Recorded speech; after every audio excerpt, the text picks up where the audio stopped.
हाय, hello, नमस्कार. कसे सगळे मजेत ना? तर मजेतच असायला पाहिजे. मी सुप्रिया माझ्या ब्लॉगमध्ये तुमचं मनापासून स्वागत करते. श्री स्वामी समर्थ सगळ्यांना. तर आज आहे ना, घरातले सगळे कामं आवरून झाले होते आणि वेळही होता. त्यामुळे म्हटलं चला आता दुसरं काहीतरी काम काढून घ्यावे. तर मला आज फ्रीज साफ करून घ्यायचं होतं, जे की खूप जास्त दिवस झाले होते साफ करून. तर चला म्हटलं आता आज साफ करून घेऊया. आणि तर माझं फ्रीज मी कशा पद्धतीने साफ करते हे मी आज तुमच्यासोबत शेअर करणार आहे. फ्रीजमधून कोणताही दुर्गंधी येऊ नये यासाठी मी काही टिप्स तुम्हाला या व्हिडिओच्या माध्यमातून सांगणार आहे. त्यासाठी व्हिडिओ कंटिन्यू बघत राहा आणि ज्या काही टिप्स आहेत त्या मी व्हिडिओच्या शेवटी सांगणार आहे. चला तर फ्रीज साफ करण्याआधी फ्रीजचं प्लग बंद करून द्या आणि नंतरच साफसफाईला सुरुवात करा. तर मी आधी फ्रीजमधून सगळ्या वस्तू काढून घेतल्या होत्या.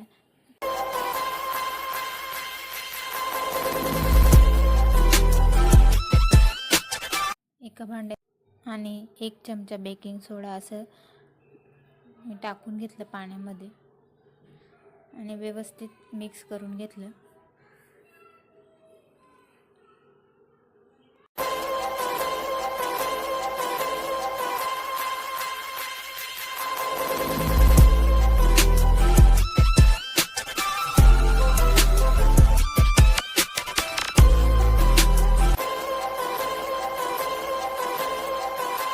नंतर एक स्वच्छ कपडा घेते आणि त्या पाण्यामध्ये व्यवस्थित बुडवून पिळून घ्यायचं आहे.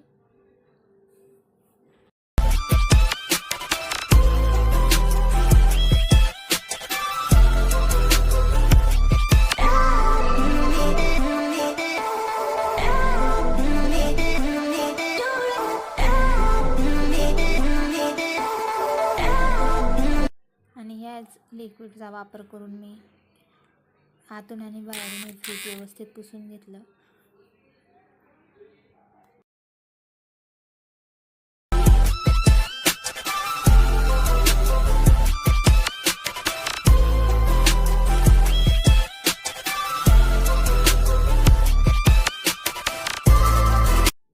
परत एकदा आतून आणि बाहेरून असं दोघं साईडने मी व्यवस्थित पुसून घेतलं, जेणेकरून साबणामुळे जो काही चिकटपणा असेल तो निघून जाईल.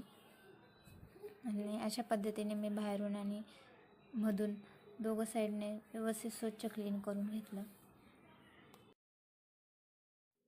आणि तुम्ही बघू शकता की फ्रीज पुसल्यानंतर किती क्लीन झालेलं आहे, किती पांढरशुभ्र असं दिसत आहे.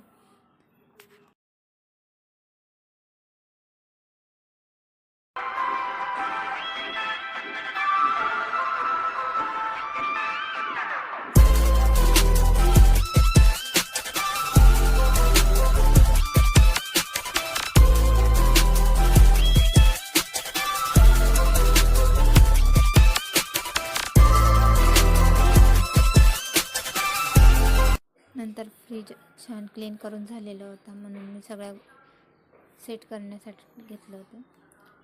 तर इथे मला हर्षू मदत करत होती.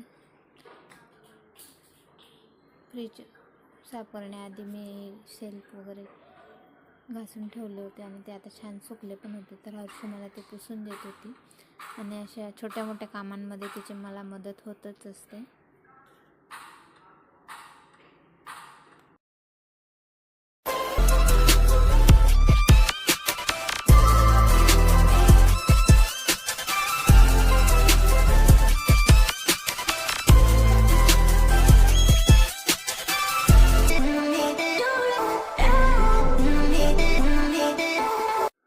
तर आपल्या फ्रीजमध्ये जास्त दिवस ठेवलेलं अन्न किंवा खराब झालेलं अन्न, खराब झालेल्या भाज्या, फळं यामुळे जास्त दुर्गंधी येत असते. तर हे येऊ नये म्हणून तुम्ही लिंबू घेऊ शकता कापून, तो फ्रीजमध्ये ठेवून द्यायचं किंवा एक बाउलमध्ये मीठ टाकून ते फ्रीजमध्ये ठेवून द्यायचं, जेणेकरून जी दुर्गंधी येईल ती मीठ तुमचं दुर्गंधी शोषून घेत असते. आणि त्याशिवाय खाण्याचा सोडा किंवा आपण त्याला भजी सोडा म्हणतो, तोही बाउलमध्ये भरून जर फ्रीजमध्ये ठेवला तर त्यामुळेही फ्रीजमधून कोणताही